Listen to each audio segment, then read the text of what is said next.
Welcome back to Character Select. Dave and Matt back for more Ace Combat Zero Mercenary Style. Yes. Here we go again. Here we go again.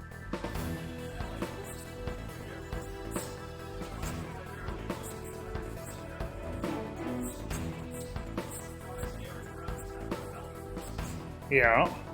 Mm-hmm. Hey, it's the 101st Airborne Division, man. Yeah. Everything that's military always seems to have 101st.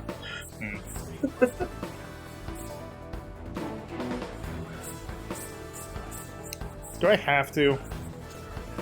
Well, they're probably going to get shot then. Sorry. Yeah, sorry, they're doomed. Your actions will determine their fate. Alright, so before we started this this episode, I forgot to sync it, so down, down, down, up, down, up, hanger, bye. Alright, so... Bye-bye. Somebody pointed out that we have the opportunity to fly planes that we haven't actually flown before, and I'm like, you know what, you're absolutely right. Yeah, that's true. So, let's take a look. We can't actually afford the 16XL. No, the extra large. Which I've only just noticed is actually a twin-seater. Yeah, it's a twin-seater and it's a Delta Wing configuration. Yeah. Which, I think when I looked it up, they only made two of. Two prototypes. For anybody that doesn't know what a Delta Wing is, a Delta Wing is... So, if you look at something like, let's see here. The F-16, you see it's got the tail rotor, essentially. The wings don't go all the way back. A Delta Wing makes the whole plane into basically a triangle. Yeah. So this is a Delta Wing because the wings go all the way back. Eurofighter, the Rafale. Well, Rafale, Eurofighters definitely were. Yeah. Rafale. The Rafale is kinda sorta. It's still considered a Delta Wing, but it's kind of weird. The advantage of a Delta Wing fighter is that it's more consistently maneuverable. However, it does have disadvantages in that, what is it? It's more consistently maneuverable at a certain speed, but it's not as maneuverable at all speeds. That's what it is. At higher speeds, I believe they have a higher turn resistance, because the big wing just turns into a massive drag. Yeah. At higher speeds. Just need to move my phone a little bit. So because this is an air-to-ground mission... fuel air explosives? Sure.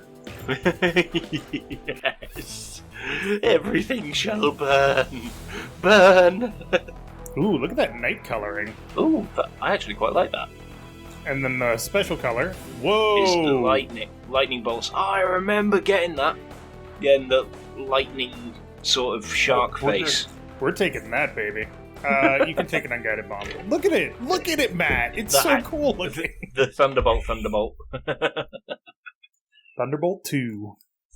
You know what the first Thunderbolt was? P-47, wasn't it? Mm-hmm. Yeah. Which, similar to the namesake, had 8 50 caliber machine guns on board. Okay, so there's also a couple of things that people pointed out in the comments. First of all, and one thing that I actually learned by reading the fucking manual. Jesus. Oh my days. Right? Go on. So, first of all, when you're locked on a target... hold on. When you've got a lock-on a target, if you hold triangle, it'll actually keep the camera pointed towards it. I generally don't do this, because I have a tendency to smash into the ground when I do it. Yeah, forget which way the aircraft's facing. Essentially. Yeah, I've done that a few times. What it is good for reacquiring the target, working out which way you've got to turn.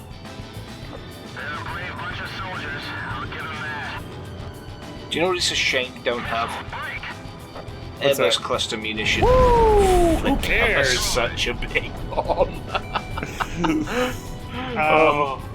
The other thing I found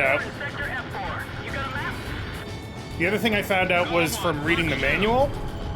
You know this? This shows up and I was like, I don't know what this is, I don't know how to activate it. it's bore sighting. Oh, yeah. So when you're targeting things, and you're like, oh, I want to target the thing that's directly in front of me, bore sighting will do that. And you activate it by pushing L3. Oh, yeah, you could. Okay. I see. Yeah, so if you want to give priority to a specific target that you're looking right at, you go, boop, put it in the circle, and I'll select that's that. it. Put the circle on it, and yep, I'll select that one, please. Yep. Yeah, that's actually really helpful. Right? I wonder, does the recent one have that as well? I'm not sure. I don't know. Oh, I love this. I've just looked up. Oh, look, there's all these parrots. And then I see all these blue arrows off of the minimap vanish when the fuel air explosive goes off. And oh, yeah, we've just dropped a load of friendly paratroopers. Hey, brilliant. Oh, what? Fuel air explosive going off already. Whoops. And then the other thing is, we mentioned this about the A10 before. I'm going as fast as I can, but the A10 does not have afterburners. Because it's kind of a weird jet engine sort of deal. It's more like a passenger liner style jet engine. Yeah. And because... it's not exactly a jet engine, it's a turbine engine, isn't it? The difference is a bit weird, but that's essentially the difference.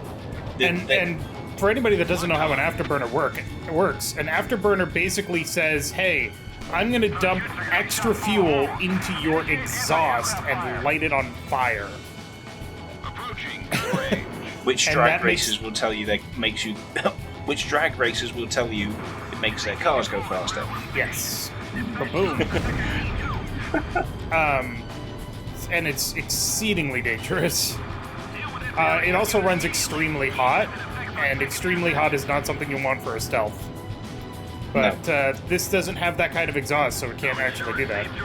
There is also the weird thing is, if you look at the tail of the A10, they actually found out that completely by mistake, originally, oh yeah, infrared surface-to-air missiles have trouble tracking this because the big engines are essentially shielded by the massive rudders.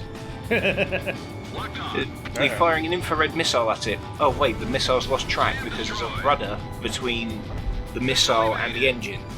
I did not know that.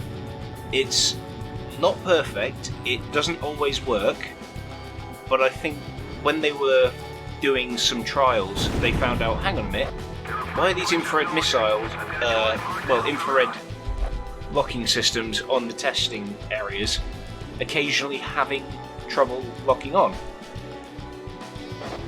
But the space is just right that the rudders do heat up from the engines, but they don't become really hot enough for missiles to get a decent acquisition.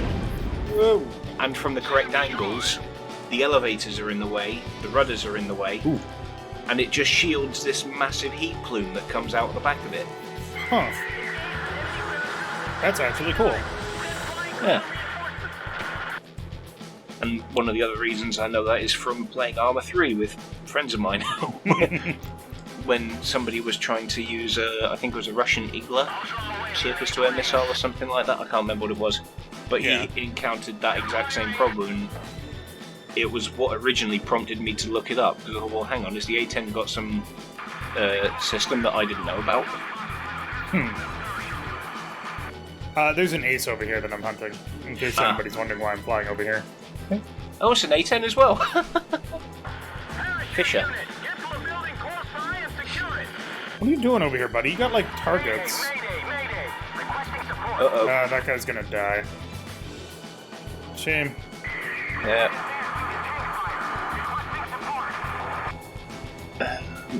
I think you missed. Also, the A10 is ridiculous because my max speed is like 750 in a dive. My minimum speed before I stall is like 70. Like, look at my speed. There. It's like 75. It's insane. It's fine. Why don't you just let Pixie off the leash?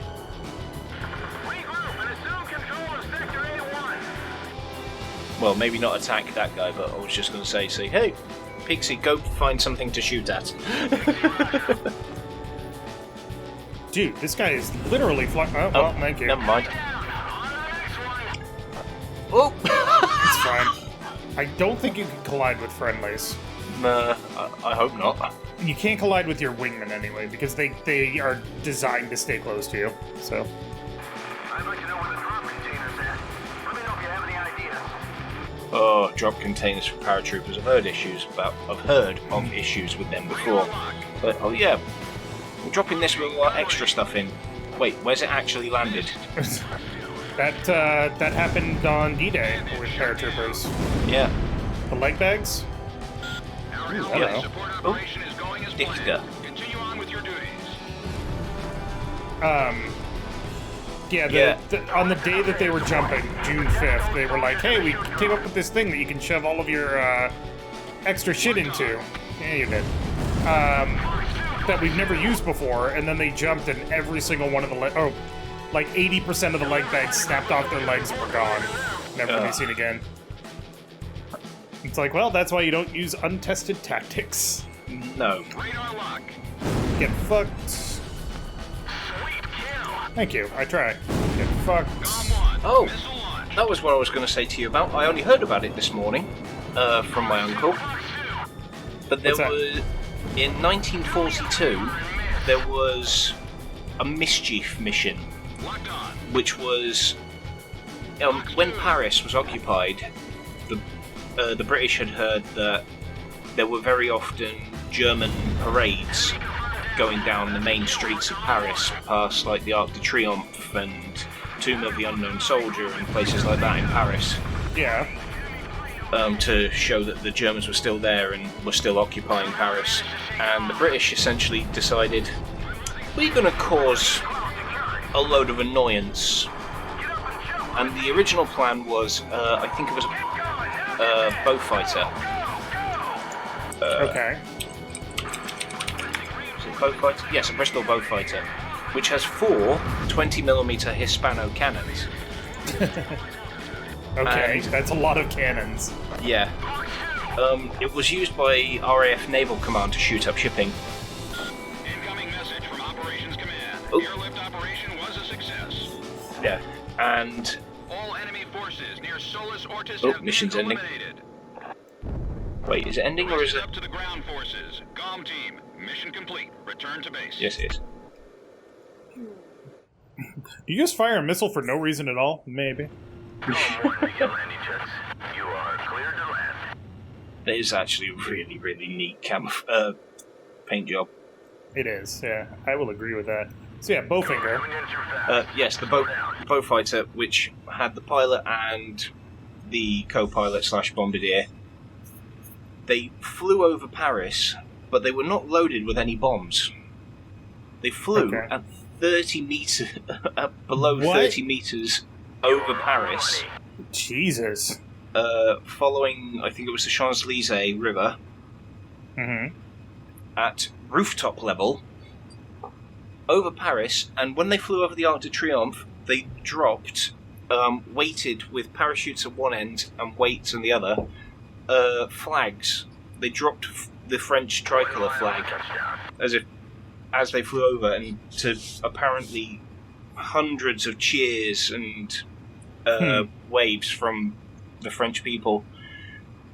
And they turned to go along the main drag, expecting a German parade to be there, which they were going to gun run and cause as much damage as possible.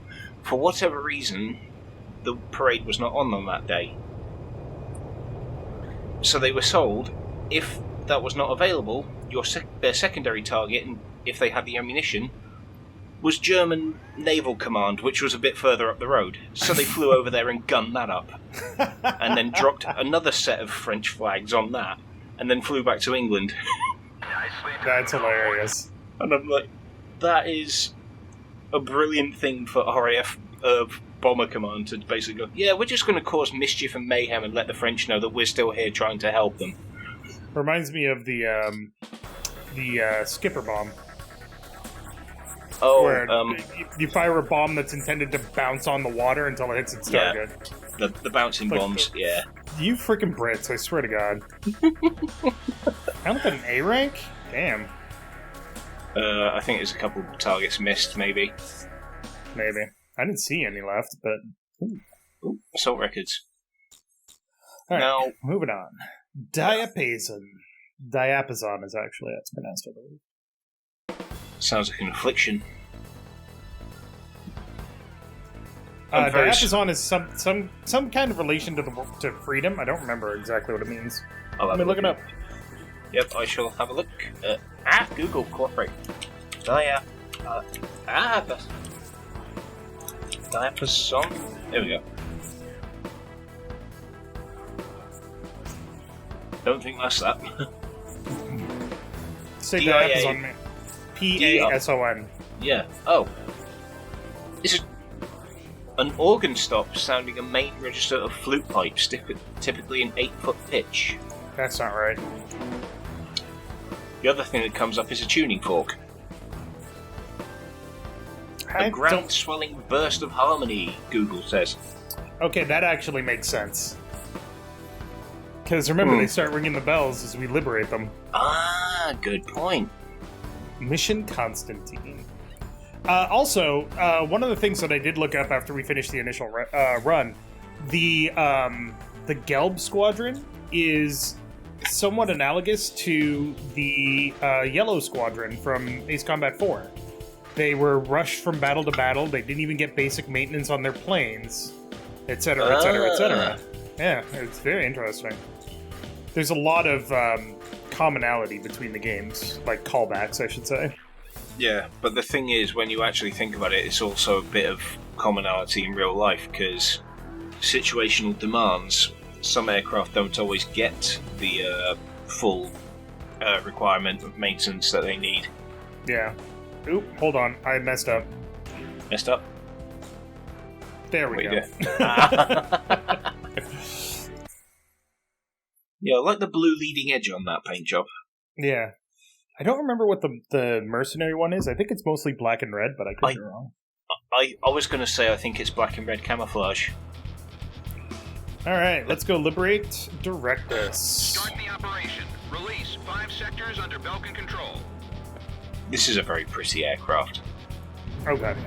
Cipher, let's do this right. It's a shame it's fictional. It is a shame it's fictional, but I imagine building this in real life would be quite expensive. Oh yeah. Locked on. Status report. Facility damage confirmed. Oh yeah, you know, you just saw a Eurofighter there. Enemy Yeah. armored vehicle destroyed. That's just reminded me, I found out something about that the other day. I was reading a thing online. Mm-hmm. Oh, that's right, I was reading a thing and it was an Arma 3 mod which had Eurofighter on it. And it's got a very, very clever countermeasure system on it. When you Really?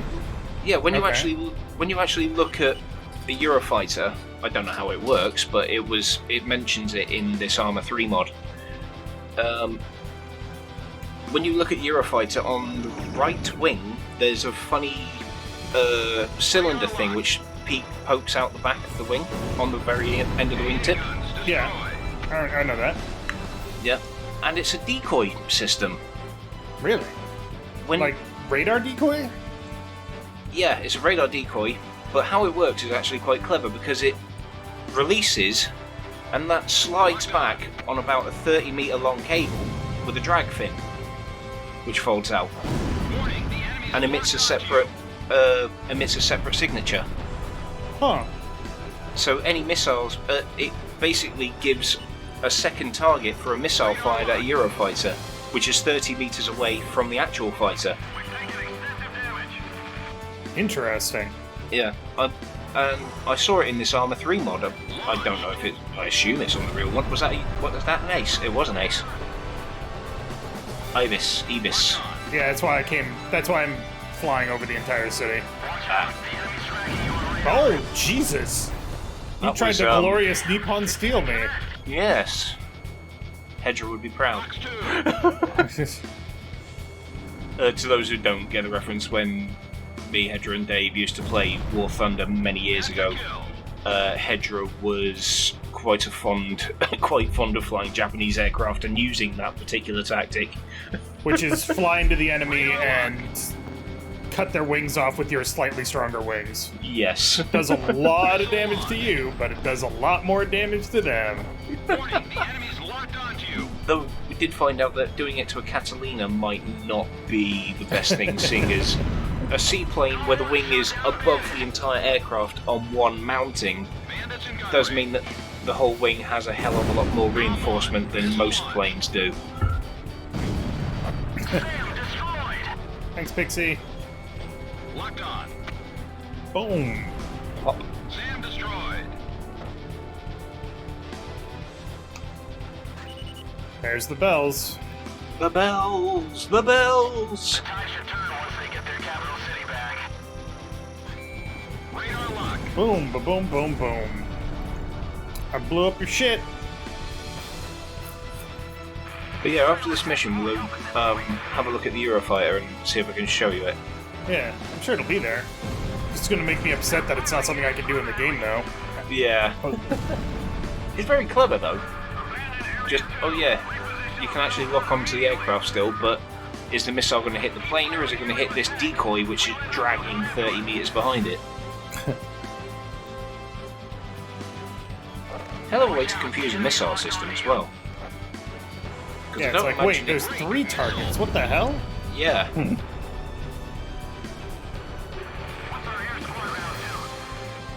Your air squadron is getting shot down, dude. Just so you know. Bandits in gun range. Ow. Locked on. Gotcha. See ya. Ding. Shoot on the target. Oh, we're just sitting in our tent. Trying to hide away from the... Oh no! AA guns destroyed.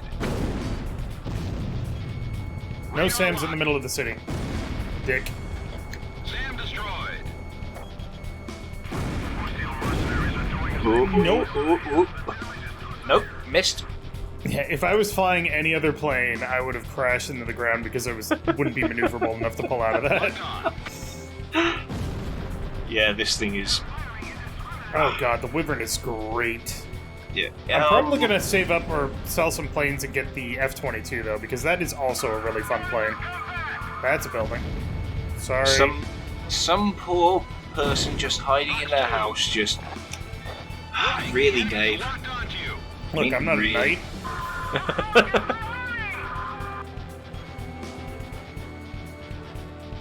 There was also Sam destroyed. another mission I heard about, which I don't know what it was called, but I would love to know what it was called.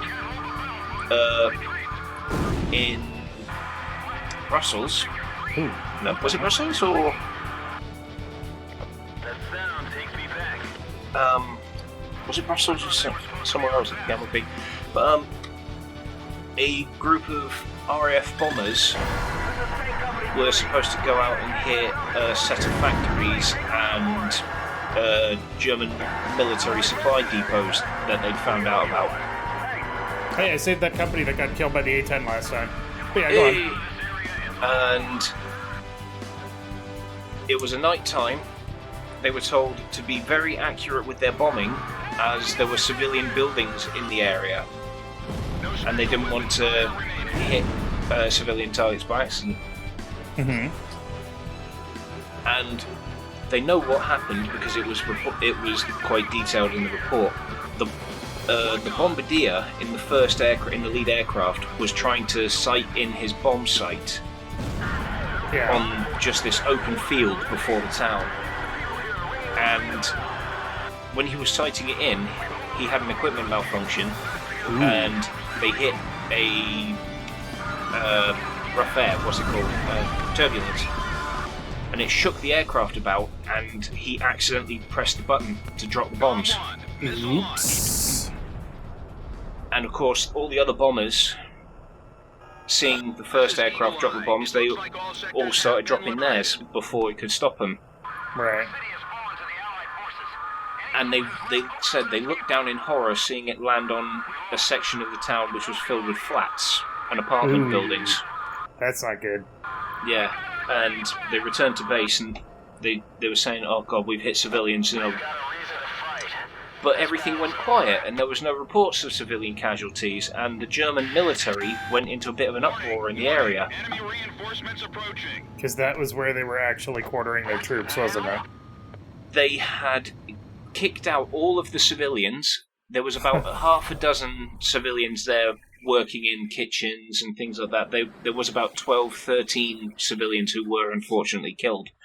The rest of them were German military. Because they kicked all the civilians out and were using it as billets. That's fortunate. That's fortunate, and it went down in German military report as they thought spies had gotten the information out. And it caused all sorts of an uproar in their intelligence departments because they were going, who had information of that these guys were there, and what spies managed to get this out, and who. It led to a whole thing because they said this was so precise they had to know that they were there.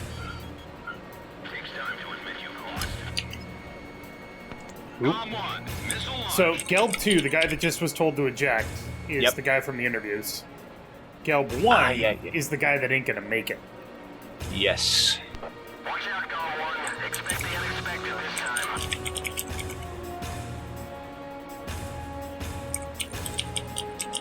These guys are gonna be tougher than I thought. Are they, though? I'm flying a Wyvern. The enemy's tracking you on radar.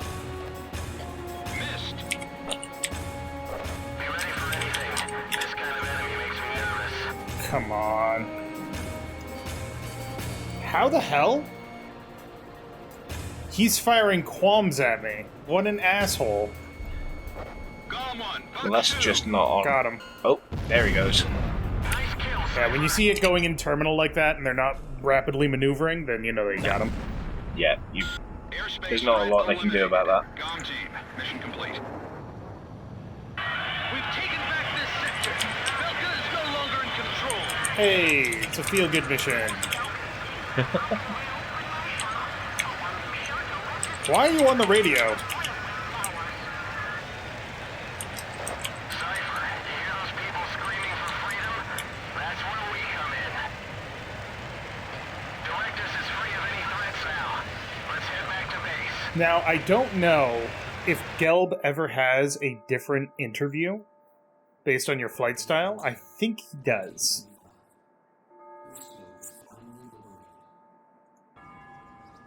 Because there are certain interviews that always happen. Yeah, there's some of them which are set pieces, and I think because he's So Gelb, Espada Squadron. Yeah, Gelb and Espada always happen. they always happen. I think they have 2 or 3 different variants. It's the other ones which are all like the ones B7R, because depending on your progression, it's a different one each time. Yeah. All right. Doing well at English today. Next time on Character Select, we will continue our mercenary ways and possibly fly an Su-37 Terminator, because that'll be fun. That would be fun. But thank you very much for watching. Make sure to click that like button down below if you liked it. And Matt, Dave, I don't think they really stood a chance. Like, honestly, I was in the really good one.